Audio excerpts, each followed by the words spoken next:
আজকে শেয়ার করব বন্ধুরা চিকেনের প্লেন ঝোল, একেবারে চিকেন কারি, যেটা আমাদের বাঙালিদের কাছে খুবই লোভনীয়। যেভাবে আমরা চিকেন খেয়ে থাকি না কেন, এই চিকেন আলু দিয়ে চিকেনের ঝোল রান্না করে দিলে কিন্তু পুরো দুপুরের খাবার বলুন, রাতের খাবার বলুন, পুরো জমে যায়। এর জন্য চিকেনগুলো আমি ভালো করে আগে ধুয়ে নিয়েছি। তারপর হলুদ আর লবণ, পরিমাণ মতো হলুদ আর লবণ দিয়ে মাখিয়ে রেখে দেবো কিছুক্ষণের জন্য।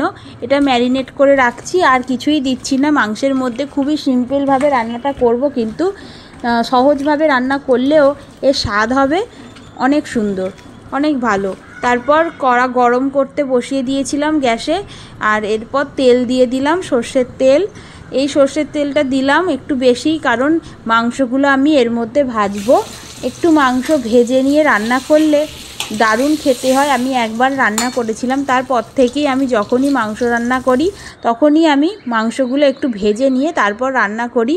এর ফলে মাংসটা খেতে আরও দারুণ লাগে, আর মাংসের মধ্যে যে গন্ধটা থাকে সেটাও চলে যায়। তারপর মাংসগুলো, ভাজা মাংসগুলো তুলে নিয়ে ওই তেলের মধ্যেই পেঁয়াজ আর টমেটো একসঙ্গে বেটে রেখেছিলাম মিক্সিতে, সেই বাটা পেঁয়াজ আর টমেটো বাটা দিয়ে দিলাম। আর এক ফালি পেঁয়াজ ভালো করে পেস্ট হয়নি, ওটা তুলে দিচ্ছি।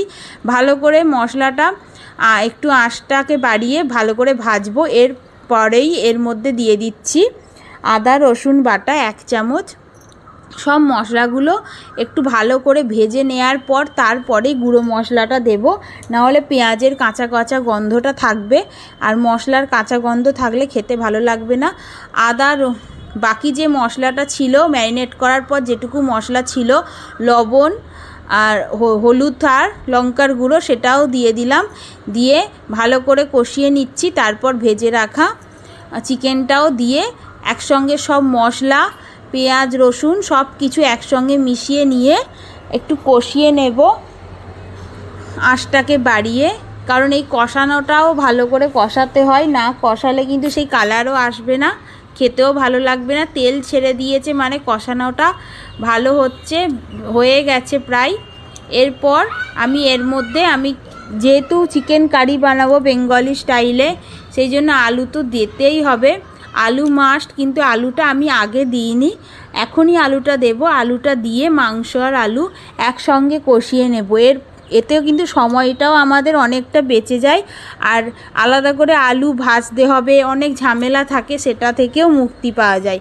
সেই জন্যেই আমি মাংসের সঙ্গে আলু একেবারে কষিয়ে নিয়ে মাংসটা রান্না করব। এর ফলে কিন্তু মাংসের আলুটাও টেস্টি হবে, খেতে কিন্তু ভালো লাগবে, কোনো অংশে কম হবে না।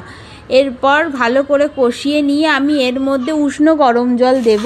অবশ্যই উষ্ণ গরম জল ব্যবহার করবেন বন্ধুরা মাংস রান্নার ক্ষেত্রে বা অন্যান্য রান্নার ক্ষেত্রে। আমরা সবসময় দিতে পারি না, কিন্তু মাংস রান্নাতে অবশ্যই উষ্ণ গরম জল দিতে হবে। দিয়ে কিছুক্ষণ ঢাকা দিয়ে সিদ্ধ করব। যেহেতু ঝোল ঝোল বানাবো, ঝোল আলু থাকবে, সেই জন্য জলের পরিমাণটা সেই অনুযায়ী দিতে হবে। দিয়ে ঢাকা দিয়ে কিছুক্ষণ সিদ্ধ করে নেব। তারপর সিদ্ধ হয়ে গেলে এরপরে এর মধ্যে বেশ টকবক করে ঝোলটা ফুটছে, আর মাংস আলু সবই সিদ্ধ হয়ে গেছে।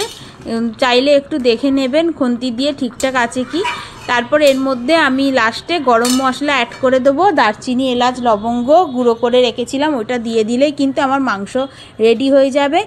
কেমন লাগলো বন্ধুরা? এটা সবাই জানে, তাও আমি আজকে শেয়ার করলাম। এই মাংস রান্না কিন্তু দারুণ লাগে। সবাই খুব ভালো থাকবেন, সুস্থ থাকবেন। আবার দেখা হচ্ছে অন্য ভিডিওতে।